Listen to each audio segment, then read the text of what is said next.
Usaha untuk menemukan kesamaan pemikiran antara GM dan Adorno tidaklah begitu sulit. Kalau kita membaca tulisan-tulisan GM, terutama yang bertema sastra dan filsafat, kita akan kerap menemukan pandangan, kritik, komitmen, dan kegelisahan yang sama dengan Adorno. Dan kalau kita mengamati karya-karya seninya, seperti lukisan atau sketsa-sketsa, maka di situ juga kita akan menemukan ekspresi-ekspresi yang merepresentasikan pandangan atau ide sebagaimana diungkapkan Adorno dalam tulisan-tulisannya mengenai seni. Barangkali selain Karl Marx, Adorno adalah filsuf yang paling sering muncul dalam tulisan GM. Kemunculan tersebut tentu saja tidak selalu eksplisit, tetapi juga kerap secara implisit. GM mengacu kepada Adorno dalam kaitannya dengan emansipasi atau filsafat subjek, musik dan seni, pembangunan, dan filsafat secara umum. Bahkan GM juga menerbitkan sebuah buku yang secara khusus membahas filsafat keindahan atau estetika Adorno. GM berbagi sikap, keprihatinan, dan pandangan kritis yang sama dengan Adorno tentang berbagai hal. Dalam kritik terhadap modernitas dan filsafat subjek, tentang fungsi dan hakikat seni, penaklukan manusia dalam teknologi dan kapitalisme, sistematisasi kehidupan, dalam kritik terhadap paham kemajuan dan rasio instrumental, dan lain-lain. Sebagaimana Adorno mengkritik paham pencerahan yang sangat optimis terhadap kemajuan dan rasionalitas di Eropa, di tanah air, GM juga mengkritik apa yang disebutnya dengan takdirisme, yakni paham yang dengan mengacu pada pandangan Sultan Takdir Ali Syahbana, terlalu percaya dan optimis pada pencerahan atau Aufklärung. Namun, khas seorang pemikir, GM bukanlah pengikut setia dan penerus Adorno. Ia juga kritis terhadap beberapa pandangan Adorno. GM misalnya mengkritik pandangan Adorno terhadap jazz, yang mengatakan bahwa jazz itu musik yang menampilkan subjek yang tidak berdaya. Selain itu, sekalipun menerima gagasan Adorno mengenai fungsi dan hakikat seni, GM tetap mengkritik konsepsi seni Adorno, karena menurutnya filsuf ini telah mereduksi seni menjadi semata-mata alat untuk kritik yang bersifat negatif dan dialektis terhadap realitas. Seni Adorno itu menurutnya terlalu satu dimensi. Akibatnya, dalam pandangan GM, seni menjadi muram dan gelap, karena tidak lagi mengenal dimensi lain dari seni, misalnya humor atau permainan. Dengan kata lain, GM juga membaca Adorno dengan kacamata dialektika negatif. Proyek filsafat Adorno tidak lain dari usaha melancarkan kritik sistematis atas filsafat idealisme. Sebagai seorang filsuf, ia melihat keburukan zaman modern dan tragedi yang menyertainya berpangkal dari filsafat identitas ini. Karena itu, dengan mengutip Adorno, GM mengatakan, dosa asal semua filsafat adalah mencoba merengkuh yang non-konseptual melalui cara konseptual. Filsafat identitas memberi pembenaran bagi kontrol dan penaklukan atas yang lain. Yang lain di sini dapat dipahami sebagai segala sesuatu yang bukan subjek. Ia bisa manusia, alam, atau karya seni.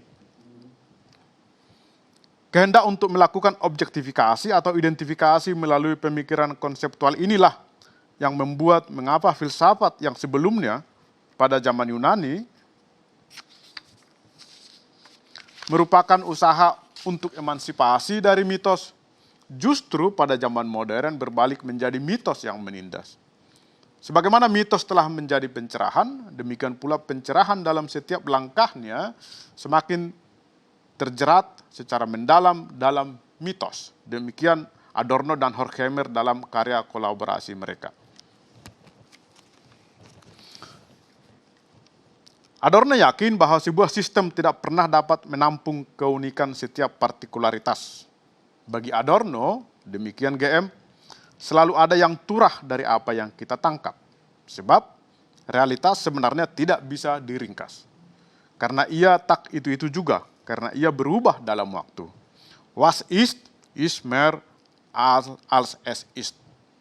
Setiap konsep dan batas tidak pernah statis, sebagaimana mau dipaksakan dalam sistem. Karena itu, setiap sistem selalu memiliki tendensi untuk menyangkal produknya sendiri, yakni sistem itu sendiri. Adorno memberi contoh tentang kegagalan setiap sistem untuk menampung partikularitas ini. Mengikuti Hegel yang mengatakan bahwa segala sesuatu selalu dalam proses menjadi. Namun dalam sistemnya, demikian Adorno, Hegel telah melakukan stabilisasi dan konseptualisasi atas semua proses menjadi itu, sehingga proses itu tidak lagi sungguh-sungguh menjadi. Sistem filsafat itu sendiri pada dirinya bukanlah proses menjadi yang sesungguhnya, tulis Adorno. GM merangkum problematika yang terkandung dalam pemikiran identitas ini demikian. Berpikir dengan dasar identitas itu, atau identitas Denken dalam bahasa Jerman, sebenarnya meringkus dan mereduksi bermacam-macam sifat orang dan memasukkannya dalam deretan kandang. Pemikiran identitas ini menurut Adorno adalah ekspresi kekuasaan yang membuat manusia homogen. Tidak ada yang istimewa, semua diletakkan di bawah pemikiran yang sewenang-wenang menata. Akibatnya bisa destruktif, demikian GM. Adorno mengatakan bahwa kritik imanen terhadap sistem dapat dilakukan melalui tindakan non-identitas, yakni ketika individu dipahami bukan dalam kerangka sistem, melainkan sebagai individu. Ia mengatakan kita tidak mungkin memahami individu secara total dalam sistem. Subjek yang berpikir tak akan mampu menangkap keseluruhan realitas. Aku yang berpikir selalu berarti aku yang berpikir di dunia dalam gerak dan waktu. Aku tak bisa benar-benar melampaui itu, transenden dan terpisahkan dari yang lain. Aku memposisikan diri dari sana, tapi tak pernah berdiri sendiri. Maka objek, dunia yang bukan aku, mengawali aku. Adorno merumuskannya sebagai Vorrang des Objects, tulis GM. Keseluruhan proyek filosofis Adorno ini bermuara pada sebuah konsep yang disebut filsafat non-identitas. Ia adalah filsafat yang tidak hendak mencapai identitas dengan objek, melainkan justru hendak mempertahankan ketidaksamaan atau non-identitas dengan objek. Filsafat ini hendak memahami objek dalam kekhasan dan perbedaannya dengan semua yang lain. Dan ini hanya dapat dilakukan melalui dialektika yang tidak positif, melainkan dialektika negatif. Dalam bukunya Dialektika Negatif, Adorno dengan tegas memaklumatkan intensi filosofisnya itu demikian. Tujuan kita adalah menyatakan diri secara total. Esensi filosofis hanya dapat dipahami jika filsafat tidak menetapkan esensi tersebut. Ilusi filsafat bahwa ia mampu membatasi esensi itu dalam definisi yang terbatas harus dilepaskan. Filsafat non-identitas Adorno hendak menolak otoritas sewenang-wenang filsafat itu. Mengubah arah konseptualitas, melakukan pembelokan ke arah non-identitas adalah kunci dialektika negatif, tulis Adorno. Menarik bahwa sekalipun Adorno mengecam filsafat idealisme Hegel, ia hanya dapat mengkritik Hegel dengan menggunakan instrumen konseptual yang telah disediakan oleh Hegel sendiri. Adorno memilih dialektika negatif sebagai nama bagi filsafatnya. Dialektika negatif dapat dikatakan sebagai dialektika yang secara sengaja tidak mencapai sintesa. Dialektika ini berhenti hanya pada negasi pertama. Pengertian ini hanya dapat dipahami jika kita memahami konsep dialektika Hegel. Dialektika Hegel bertumpu pada proses negasi atau penyangkalan yang bersifat triadik. Dimulai dengan tesis yang kemudian disangkal oleh antitesis. Antitesis kemudian disangkal lagi dan itu melahirkan sintesis. Di sini terdapat dua kali negasi. Negasi pertama adalah terhadap tesis yang menghasilkan antitesis, sementara negasi kedua adalah terhadap antitesis yang menghasilkan sintesis. Dengan kata lain, dialektika terdiri dari negasi atas negasi, dan itu tidak lain dari sintesis. Melalui proses demikianlah dialektika dapat, dalam pandangan Hegel, memunculkan optimisme bahwa negasi itu justru membawa yang positif. Apa yang dihasilkan dalam sintesa secara konseptual lebih kaya, lebih lengkap, dan lebih benar dibandingkan kedua momen sebelumnya. Sebab dalam sintesa, elemen-elemen positif dari momen sebelumnya, yakni tesa dan antitesa, telah ditransformasi, sementara elemen negatif dinegasi. Yang negatif dengan demikian positif karena ia turut berkontribusi bagi yang positif. Dengan kata lain, di dalam yang negatif terdapat yang positif, atau negativitas dan positivitas adalah sama. Dialektika negatif Adorno hendak membebaskan diri dari karakter afirmatif demikian. Dialektika versi Adorno adalah dialektika satu kali negasi dan tidak mencapai sintesa dalam negasi kedua. Pengertian ini diungkapkannya dalam kalimat pertama buku negatif dialektik. Di sana ia menulis, ungkapan dialektika negatif bertentangan dengan yang digunakan dalam tradisi. Sejak Plato, dialektika dimaksudkan untuk mencapai sesuatu yang positif berdasarkan konsep negasi. Rumusan negasi atas negasi kemudian menjadi istilah yang dikenal. Buku ini hendak membebaskan dialektika dari hakikat yang afirmatif itu. Tulis Adorno. Dialektika negatif adalah metode untuk mencapai dan mempertahankan kondisi non-identitas. Di sini negasi tetap berlangsung, tapi tanpa kehendak untuk mencapai identitas. Dalam bahasa Hegel, negasi pertama itu adalah negasi tertentu atau bestimmte Negation. Itulah yang dimaksud oleh Adorno dengan determinasi dalam kutipan di atas. Karena setiap determinasi adalah negasi. Omnis determinatio est negatio. Melalui determinasi atau negasi itu, sisi tertentu dari objek diperlihatkan dengan tujuan agar objek itu dapat tampil apa adanya. Contoh untuk ini dapat dilihat lebih jelas dalam konsepsi Adorno mengenai seni. Karya seni dalam pandangan Adorno tidak dimaksudkan untuk menampilkan realitas apa adanya, melainkan justru harus berkonfrontasi dengan realitas, yakni dengan mengangkat sisi-sisi negatif dari realitas, dan dengan demikian penikmat karya seni disadarkan akan negativitas atau ketidakberesan yang secara tidak disadari tersembunyi dalam realitas. Adorno menulis, sementara seni menentang masyarakat, namun ia tidak dapat mengambil posisi di luar masyarakat, seni mencapai oposisi dengan masyarakat hanya melalui identifikasi terhadap apa yang diprotesnya. Seni bagi Adorno adalah seni yang terlibat total untuk emansipasi. Caranya bagaimana? GM menjelaskannya dengan lebih konkret demikian. Ketika tiap aspek kehidupan dibekukan, diperlakukan sebagai benda yang ditelaah, diukur, dipertukarkan. Dengan latar itu, seni pun menjadi suara disonan, mengingatkan bahwa hidup telah cedera, dan seni hendak menebus yang dirusak apa oleh Adorno disebut sebagai dunia barter. Karya seni adalah sebuah pertahanan kita yang tak ingin warna dunia memudar, tulis GM. Seni dalam pandangan Adorno dan GM dengan demikian bertujuan untuk mengembalikan pesona dunia yang telah lenyap dalam modernitas yang menuntut segala sesuatu mesti rasional, efisien, instrumental, sistematis, dan terkontrol. Misi filsafat dialektika negatif yang berusaha mencapai dan mempertahankan relasi non-identitas dengan keseluruhan realitas itu dibebankan Adorno kepada seni. Menarik bahwa sebagai seorang filsuf, Adorno tidak melihat filsafat sebagai jalan emansipasi.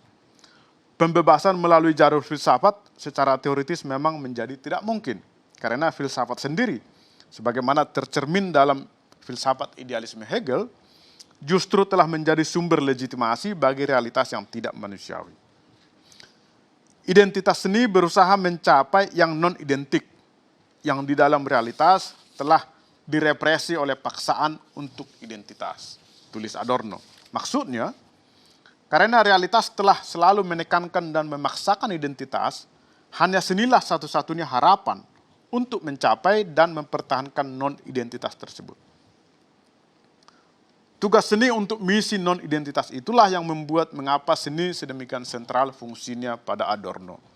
Tidak ada filsuf yang kedudukan seni sedemikian sentral dalam pemikirannya kecuali Adorno. Karakter apa yang terdapat pada seni sehingga ia dapat mengemban tugas dialektika negatif? Dengan bertolak dari gagasan Adorno, GM memberi jawaban atas pertanyaan ini.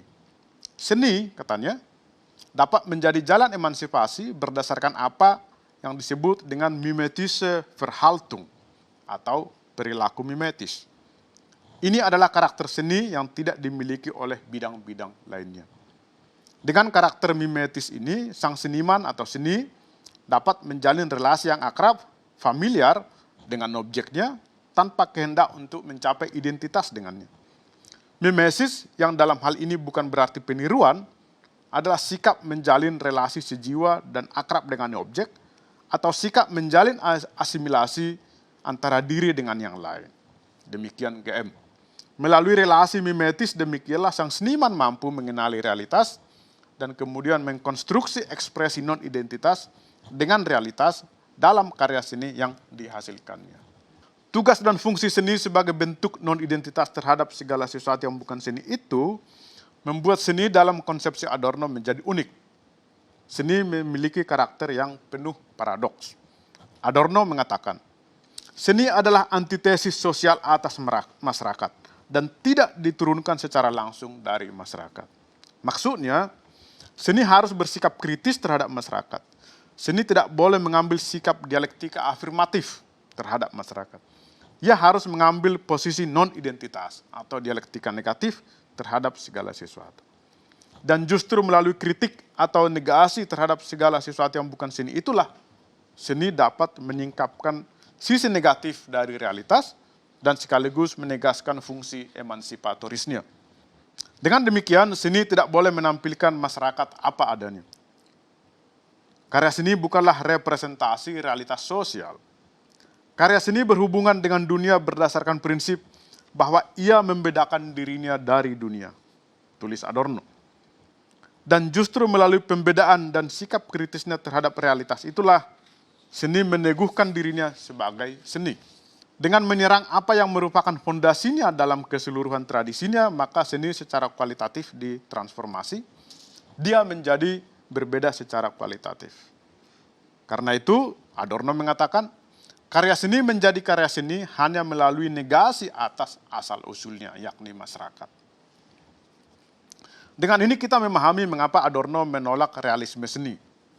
Realisme menuntut karya seni untuk merepresentasikan realitas, menghadirkan kembali dunia seakurat mungkin. Dengan mengutip Schoenberg, Adorno mengatakan, orang melukis lukisan, bukan melukis apa yang direpresentasikan.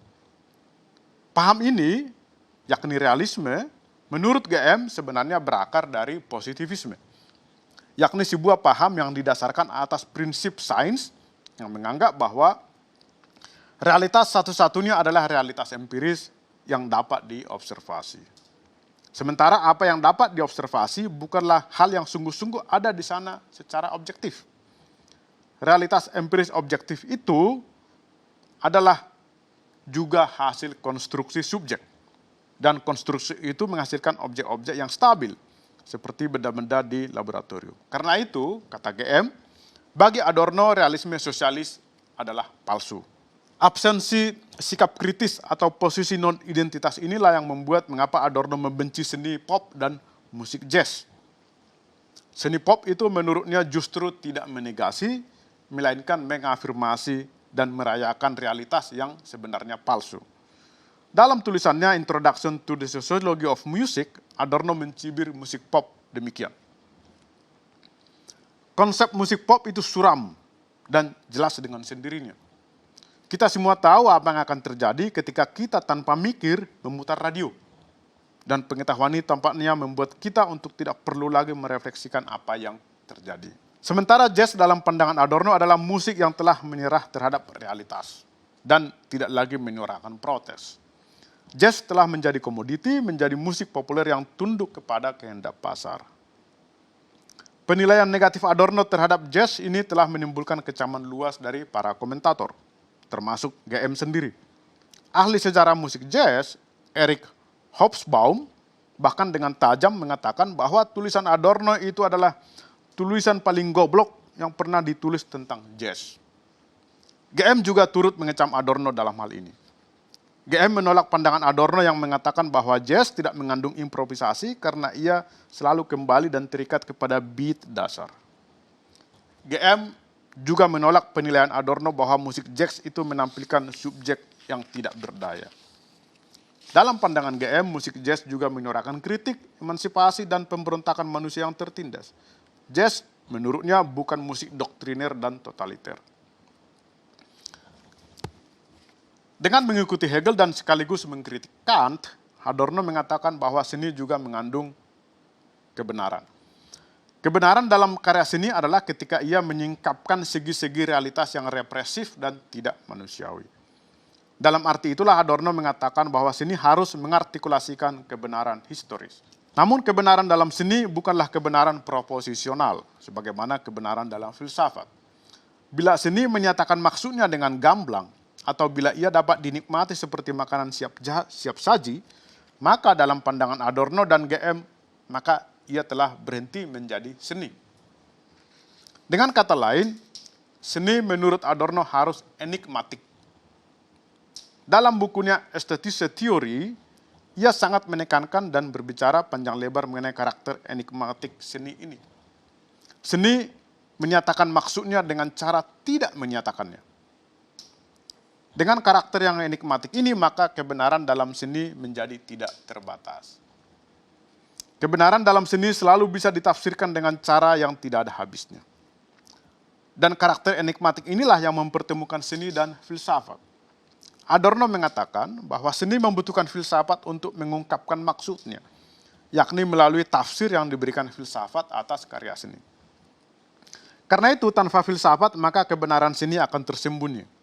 Filsafat, kata Adorno, menjadi penerjemah dan penafsir seni.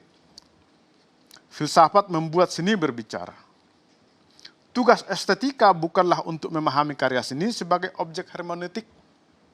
Dalam situasi kontemporer, ketidakmungkinan untuk memahami karya seni itulah yang perlu dipahami. Demikian Adorno menulis. Di sini Adorno mau mengatakan bahwa sebenarnya, kalau mau dikatakan lebih tepat, kita tidak memahami sesuatu mengenai seni, dan bukan bahwa kita memahami seni. Artinya, kita sebenarnya tidak memahami karya seni. Melainkan kita melalui filsafat memahami maksud atau kebenaran yang mau dinyatakan oleh karya seni.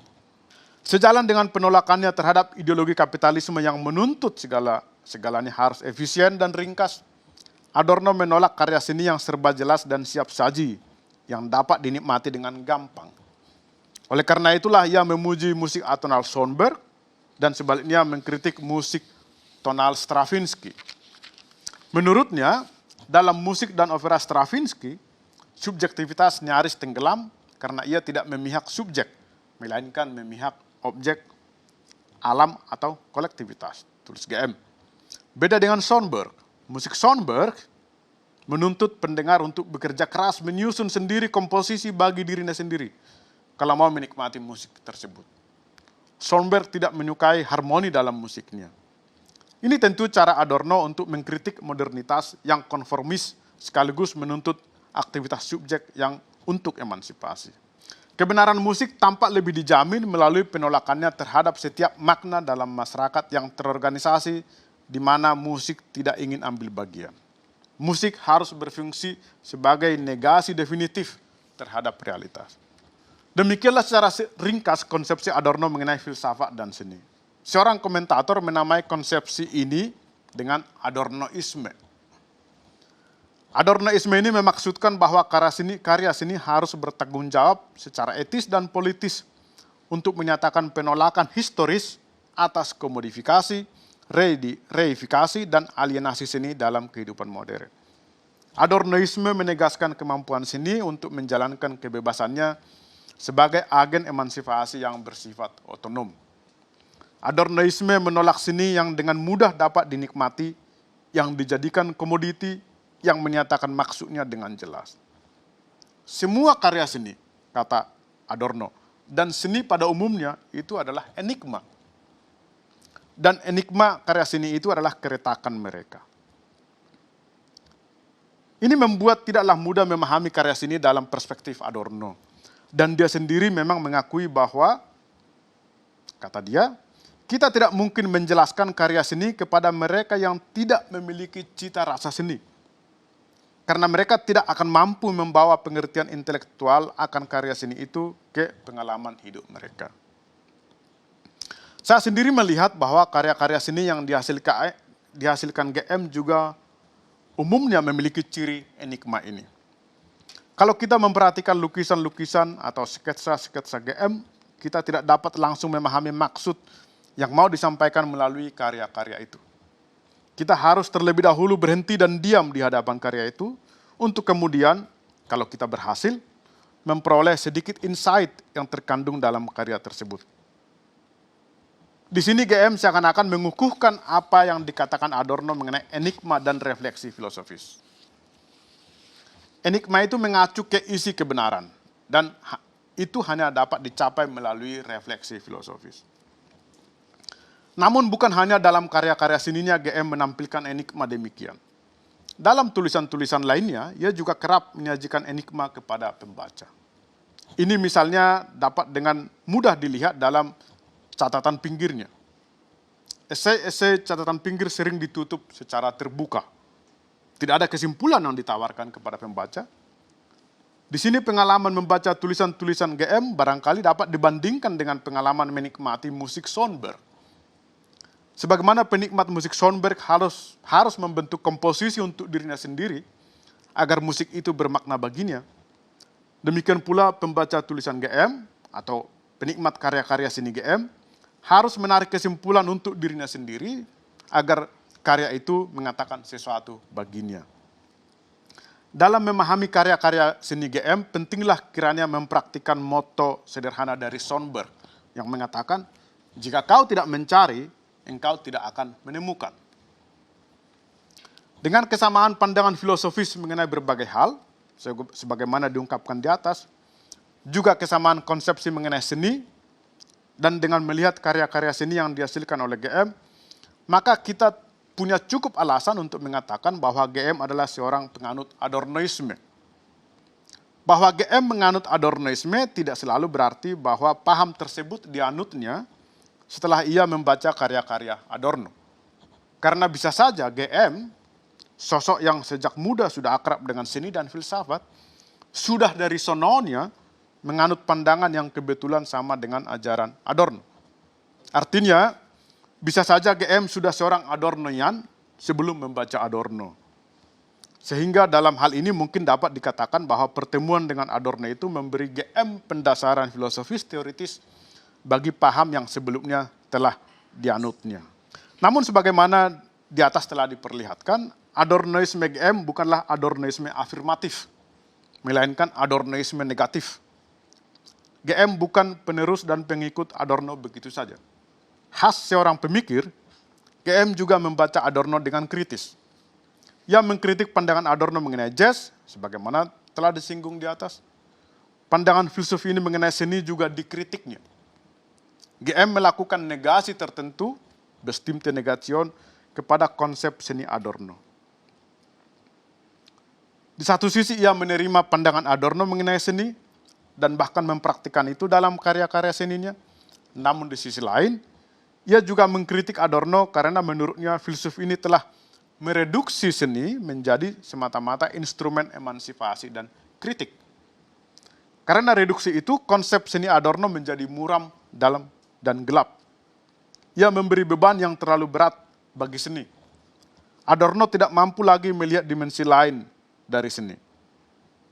Jadi, kita dapat mengatakan, GM menafsirkan filsafat dialektika negatif Adorno juga dengan dialektika negatif. Ia tetap mempertahankan relasi non-identitas dengan Adorno. Tapi justru dalam arti itulah GM seorang penganut Adornoisme. Sekian dan terima kasih.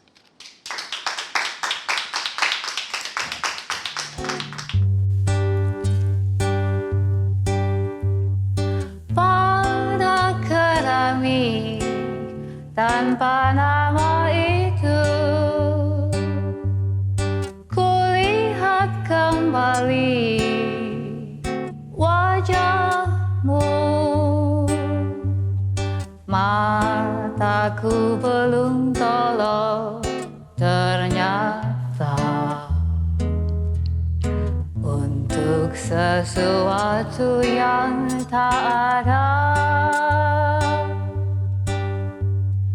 Apa yang berharga pada tanah liat ini selain separuh ilusi, sesuatu yang kelak datang dan kita membiarkan rahasia abadi.